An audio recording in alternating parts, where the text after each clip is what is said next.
ladies and gentlemen, and thank you for tuning into the Progressive Parent YouTube channel. I'm here with Robert Najemy of Holistic Harmony. He is a trainer of life coaches from all over the world and an author of over 30 books on subjects relating to helping people achieve happier and more harmonious lives.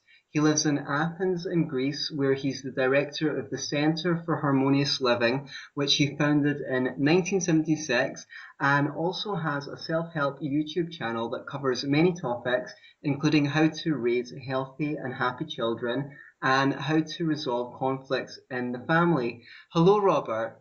Hi. Hi, Anthony. How are you? I'm very well, thank you. It's good to Okay. be on the show. Thank you. It's my pleasure. Would you like to tell us a little something about how you came to be doing the work that you're doing, or if there's anything I missed out in your bio? Well, actually am trained to be a chemical engineer, and I worked for a few years as a chemical engineer.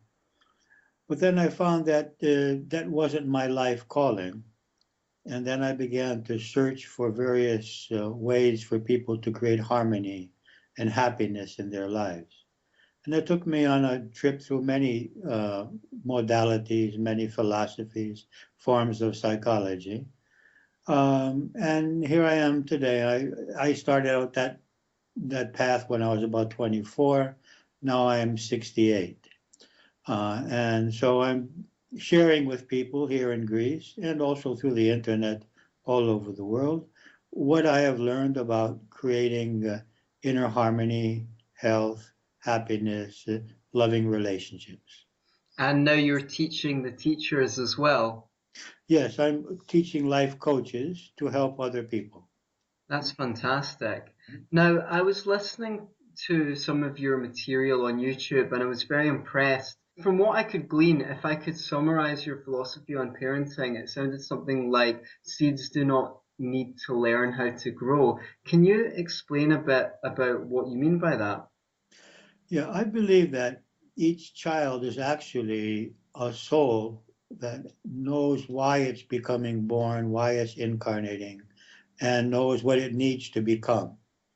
And just as every seed knows what it needs to become, you can't train a tomato seed to become a corn or a grape.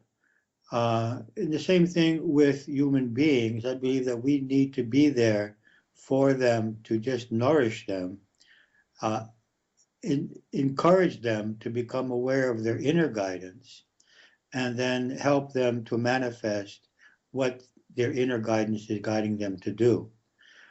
So just as any plant that would need water and air and light and freedom to grow, I think this is the way we need to bring up our children, with less telling them what to do and asking them what they feel from inside is their life purpose. So, what would constitute a healthy environment for that seed which we call a child to grow in? Well, I think the most important aspect of that environment is truthful communication. That is, for parents, first of all, to recognize the soul in their child, that this is a divine being.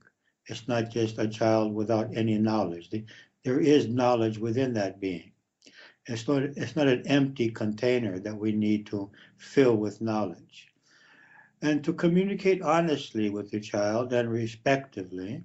And in order to do that, someone would need to learn more effective communication and the I message and active listening. So it's rather than telling the child that they're no good or shouting at them, to explain our own fears, to explain our own needs. Just a minute, Anthony. Explain what we are feeling and why we feel that it's important for the child to do one thing or another thing, the dangers that we perceive in their desired behavior, and not just to tell them that they're wrong or that they have to do what we tell them to do, but to explain the thought process behind it and the emotions behind that. So you'd want the child to understand why they were being advised to take a particular course of action rather than to do it just out of obedience to you. Yes, and even if in the end we have to say, okay, look, you may not agree, but you're going to have to do what I'm asking you to do, at least the child feels respected, that we have taken the time and the energy to explain why we feel that is important. And I think this respect plays a large role. You did a video series on the main messages that children receive from their parents and from their environment. What are some of those messages, and how do children receive those messages? Well, the children receive the messages through the words of the parents and the behavior of the parents and observing the parents in life itself interacting with other people. So the child is just absorbing all kinds of messages verbally and then visually and experientially. Now, the main messages that we get can be divided into some general categories. The first one I would say is that we live in a dangerous world and we have to be careful that we're not safe. And we're not safe from people, and we're not safe from microbes or viruses or the cold or the heat or various aspects of the world around us, so that we are instilled with fear. Another generalization would be that we do not know, that we do not know what is best for us. We do not know what we should eat or how we should study or how we should play. Maybe eventually in life, we don't even know who to choose for a spouse or kind of work to do. So we do get this message from the parents that they know better than us what we should do with our lives. The third general category is that we are not able.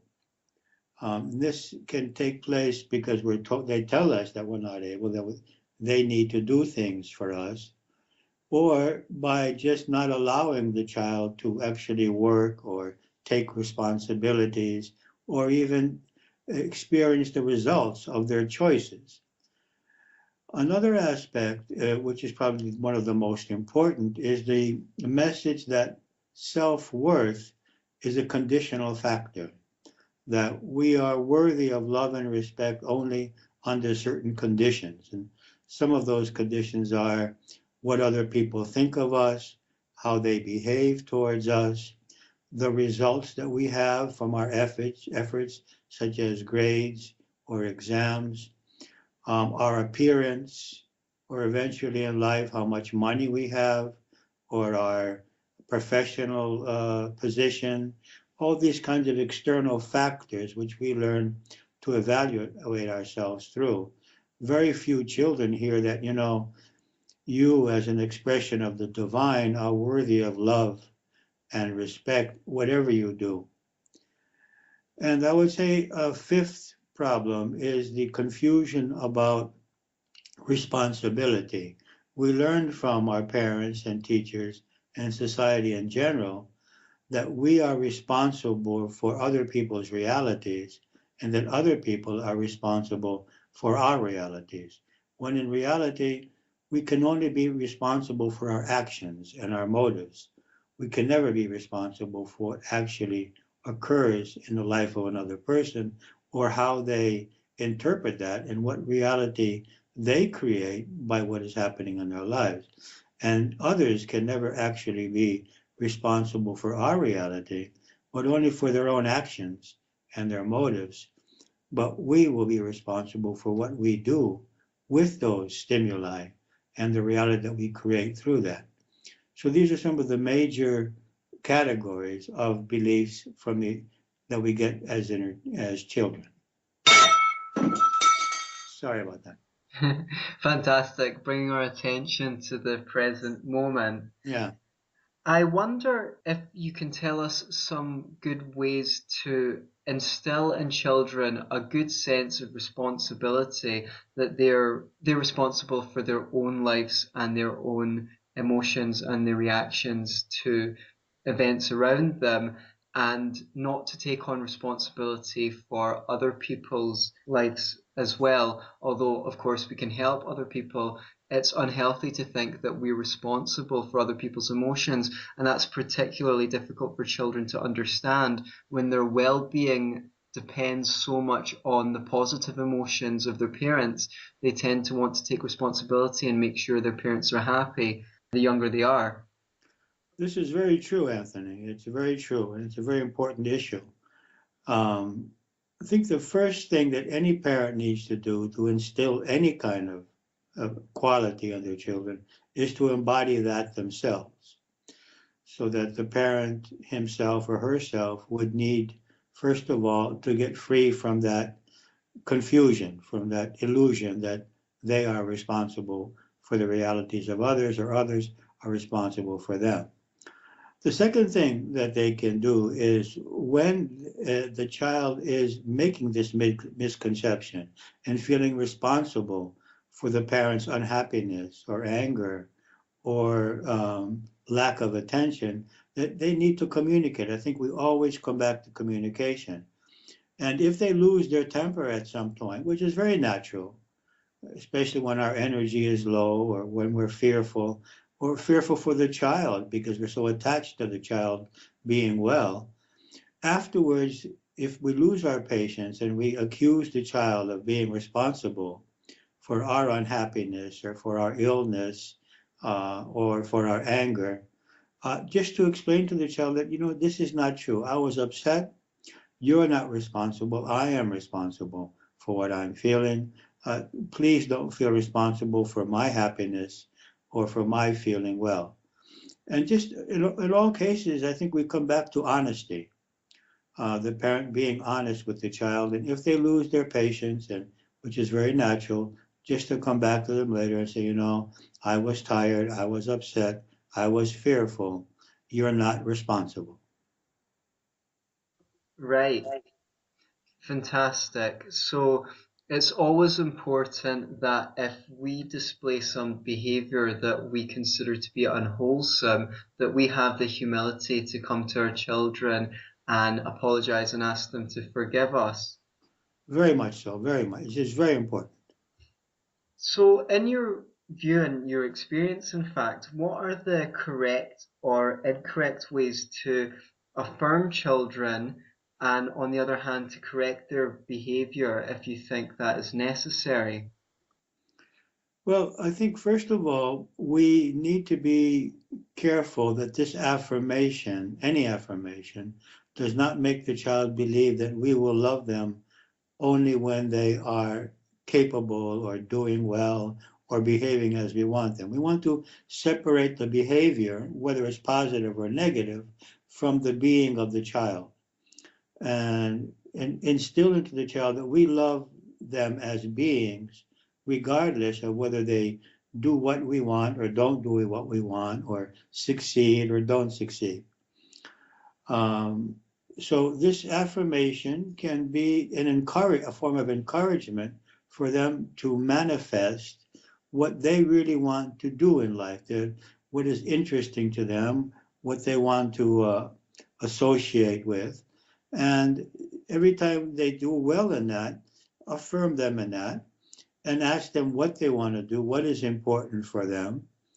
On the other hand, when their behavior is something which is disturbing for us or causes us to fear for them or the repercussions of what they are doing from society or from life itself, we will need to explain what is exactly we fear and why we consider this behavior to be inappropriate in this condition.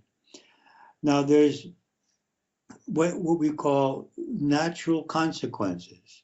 A natural consequence is allowing the child to experience the consequence of their choice. For example, if the child doesn't want to eat what we have to eat tonight, the natural consequence would not be to be punished or not be able to watch TV or be grounded. The natural consequence would be to be hungry.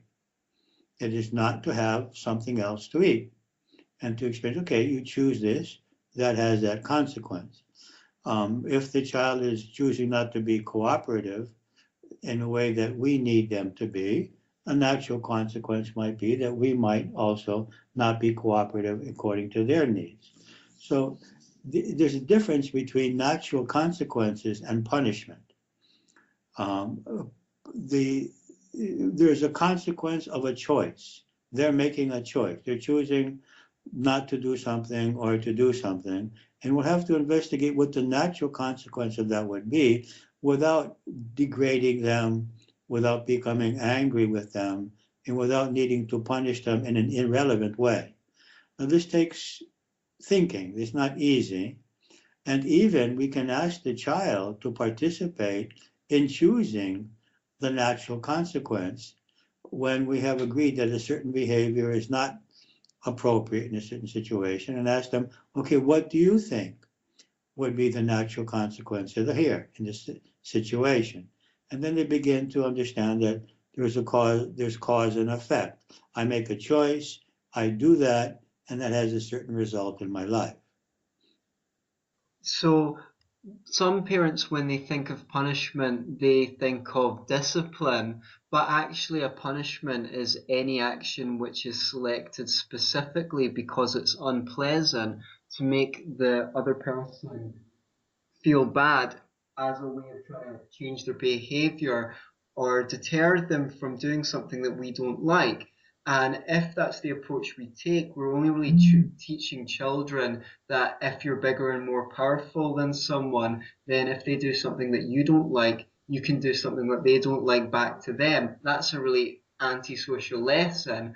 But, as adults, if we find our friends uncooperative, we ourselves might get moody. If every time I ask you out to the cinema or something like that, you say, no, Anthony, I've got something else on tonight. After a while, I'm going to get quite grumpy and not want to invite you to the cinema anymore. And maybe when you invite me to the theatre, I'll say, do you know what, Robert, I'd rather stay at home with my girlfriend or go to the theatre with someone else. Is that somewhat comparable to what you're talking about natural consequences? Yes, I think it is. And I would say that um, punishment is wanting the other person to feel pain, and hopefully that this pain is going to stop them from making that choice again. Whereas the natural consequence is helping that person to learn through choice and action and natural consequence. There's no intention of making the other person feel pain. It's just a natural consequence of his or her actions. So there's a difference here. In one case, we're using pain, which usually doesn't work. In the other case, we're using a learning process. If I choose A, I will get this result. If I choose B, I get another result. So it's not punishment, it's a natural consequence. Of course, even if punishment and pain does work, it's not really instilling any true values. It's only teaching the child not to do something because something bad will happen to them. It's not actually teaching them to be considerate of other people's feelings. Excellent. It's very true, Anthony. It's that they're not doing it out of love. They're not making a choice out of love. They're making a choice out of fear. And at some point, they will just react towards that. So, supposing that your child's behavior is causing you some distress, and I say it is causing you some distress with ounce of inaccuracy there because no external action causes our reaction. Yes. We respond to an event that we're in from our own beliefs and everything else we've experienced in our life. But if we're experiencing distress or frustration around a number of actions that our children have taken, what is a good way to communicate to them the way that we're feeling and try and engender them to cooperate with us? Okay, that's an excellent question. The first step is for us to understand ourselves. So we need to have some self-knowledge and to understand why this certain behavior is causing us to be distressed, and find the specific emotions and the specific beliefs. For example, if the child is not bringing home good grades, one belief may be that, well, the child is not going to have a good future. Another belief is that I'm not a good parent. Another belief is, well, other parents are going to look down on me. And so there are some beliefs that have to do with the well-being of the child, and other beliefs that have to do with our own self-image. Um, so what we need to do here is to clarify what emotions I have and what beliefs are creating those emotions. The next step is to explain this to the child as honestly as we can, expressing what our need is. Our need here is for the child to have better grades because if he has better grades, we feel safer. We feel that we're doing our job for him to have the good future that we want him to have. And here, of course, is the belief that grades will have to do with success and happiness, and they may or may not have to do with success and happiness. And success in the eyes of parents or society may or may not mean happiness for a certain child. So we explain this. We explain what our need is. We explain what we feel when that need is not being fulfilled. In this case, it would be fear for the child, self-doubt, diminished self-worth, and various other feelings, and perhaps even anger because the child is not cooperating in the way that we want. And then after we explain what our need is, without accusing the child, taking responsibility for what we feel and not blaming the child for what we feel, then we explain the beliefs, and then we explain to the child what we are asking from the child, what we need from the child to do. Then we would reverse the conversation and then ask the child what is happening. Rather than accusing the child or demeaning the child, tell me, what are you feeling? What is preventing you from being able to focus, to give the time and energy? Are you tired? Are you confused? Is anything happening in the family which is bothering you? And now we're just interested. We're not angry. We're not upset. We're not accusing. We're just very much interested in what's happening and how we can help. And this is more productive than just punishing the child or accusing the child of not being worthy or not being intelligent or not applying himself or herself. So we use curiosity to open up a space where we can understand one another and hopefully create a dialogue where we can talk about potential solutions to whatever situation we find ourselves in where we don't feel like we're meeting our own needs. Yes, we use curiosity, but and that's excellent choice of words. But before I can use curiosity, I have to let go of my own problem and my own fear and my own anger. So, yes, first we explain what we're feeling, and after we explain that, then we move into the curiosity about what is happening and how we can help. You mention fear and other emotions that we might call negative emotions.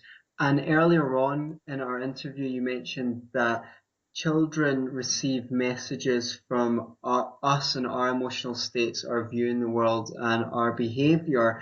Do you think there are some risks to experiencing excessive worry or these other emotions in the presence of your children?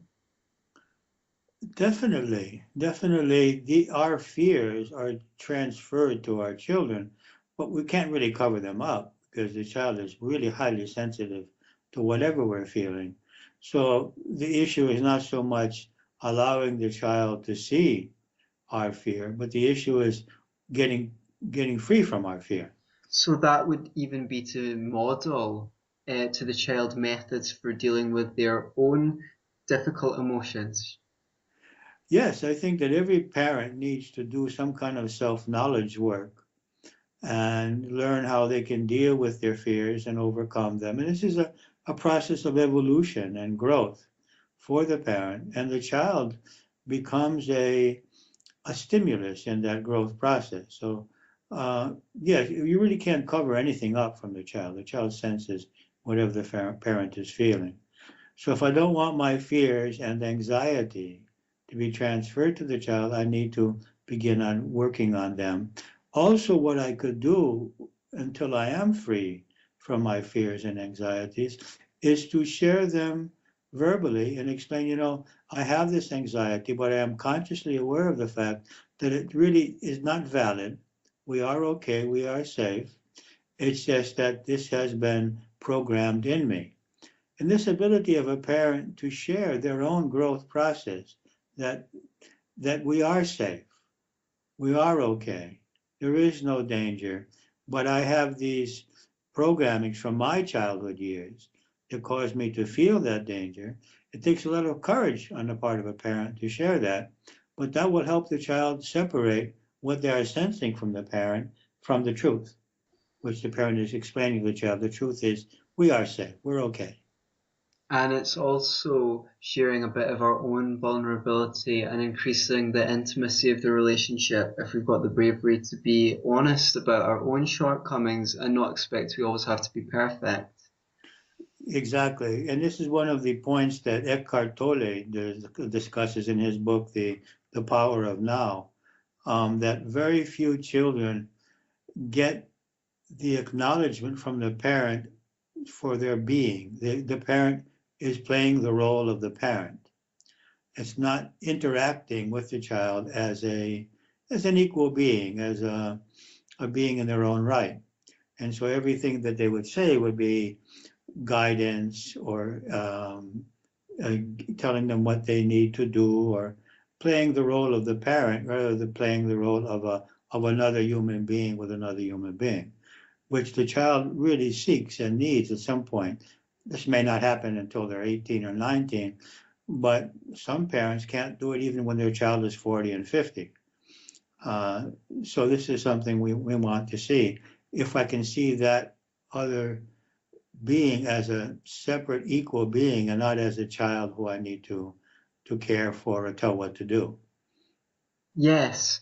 So what could parents do either in the moment or in the long term to reduce their own anxiety, fear, and worry for their own benefit and for the benefit of the children in their care? Well, I'm a fan of what we call energy psychology. Simple methods that can be easily learned and easily applied to ourselves, which are very effective in reducing anxiety and fear and connecting to another alternative perception of life. Some of those are EFT, emotional freedom techniques, the BSFF, the Be Set Free Fast, the TAT, the Tapas acupressure techniques, the Healing Code by Alex Lloyd, the Sedona method, the Ho'oponopono, Hawaiian method. There are many methods out there today which are very easy to learn, can be applied in 5 or 10 minutes a day, and if someone wants, like even more, 10, 15, 20, 30 minutes a day. And they considerably reduce anxiety and eventually allow us to perceive reality differently so that the anxiety is not created in the first place. So I would suggest each parent just goes to Google and types in energy psychology, and they can even connect with our site, which has plenty of information about that. And the link to your site will be in the description of this video and should also be in the screen. So one thing I noticed on your YouTube channel is you talk a lot about psychology, and I was wondering what your views were on the merits of psychotherapy for parents and if there's any particular approaches to psychotherapy that you've experienced as particularly useful. I think anyone who is able to discuss what they're feeling and with the help of the psychotherapist discover the beliefs and perhaps even the childhood experiences which are creating those emotions, that's a good start. But if the psychotherapy doesn't employ some form of energy psychology, I fear that it will just stay in at that level of just knowing why I feel what I feel. So I think that the psychotherapy is very useful just to understand what I am feeling and what the beliefs and childhood experiences are that are creating those. But I think the energy psychology helps them to remove that. So it's a good combination. Okay, great. What essential communication skills do you think parents should absolutely learn and pass on to their children? Well, the first skill is respect, to respect the child as a separate an equal human being. They may not be equal in experience or knowledge or responsibility yet, but they are expressions of the divine and they deserve respect and love as they are. So I would start out with respect and love unconditionally. The next thing would be honesty. That is, for the parent to be able to be honest about what they're feeling and what they're believing and share that with the child. The third would be being able to express our needs with the I message rather than the you message. The you message is saying, you're wrong, you're not good, you're not doing it right, you're to fault here, you're making me unhappy. And the I message is, I need this from you. I need you to help me. I need you to help me with the house. I need you to pay more attention to your grades. And I need that because I have these feelings and these beliefs. So in the you message, we're basically accusing the other. In the I message, we're taking responsibility and we're expressing our needs without accusation. Can you give us some scenarios and examples of poor and excellent ways that parents could handle specific situations that might come up with children? Well, that's pretty difficult actually, because each parent and each child have a certain different kind of soul agreement between them. And what may work with one child may not work at all with another. So I would go back to what I said earlier: respect and unconditional love, honesty in all these cases. Now, I think with each child, we're going to have to find the specific way that this child can understand and respond to us. And that for me is, there are as many ways as there are parents and children. So I really couldn't give a specific means of dealing with the children. I was just wondering if there are more things that you'd care to mention that you think parents could do to really advantage their children in life. I would suggest the most important thing is being the example. For example, a parent that wants the child to be honest will have to be honest. A parent that wants the child not to smoke shouldn't be smoking. A parent that wants the child to study should perhaps be studying. I mean, why? Because I'm an adult doesn't mean I don't have to learn. And if we're asking the child to read and we're watching television all night, that wouldn't be the best example. We could spend time reading in front of the child or doing investigations on the internet, or even with the child doing investigations on the internet. That is, to be who I want the child to be. Um, Many parents want the child to be something other than what they are. So for me, this would be the first step in this process, to incorporate in myself what I want the child to be. Robert, I'm going to ask you if there's anything more that you're quite keen or enthusiastic to express about bringing up children that you think is essential information for people to know. I think I've pretty much expressed the main points that I feel are important. There are unconditional love and respect, effective communication with the I message and not with you messages, and being the example. I would place these three things at the top of the list. Okay, fantastic. And for anyone who wants to learn more from your website, you've got a lot of articles up there, and some apply directly to improving the way that you communicate with your children, as well as other approaches to improve your psyche. Where can they find all your critical details? Okay, well, the site is www.harmoniczui.com, but as you said, you're going to be showing it. On there, they can go to the area which is called articles. And if they move down the page, they will find an article on the needs of children and another one on more effective communication with children. The other aspects, as you mentioned, are the various articles on energy psychology and self-knowledge. And there's a series of videos for free on YouTube for the self-knowledge seminar.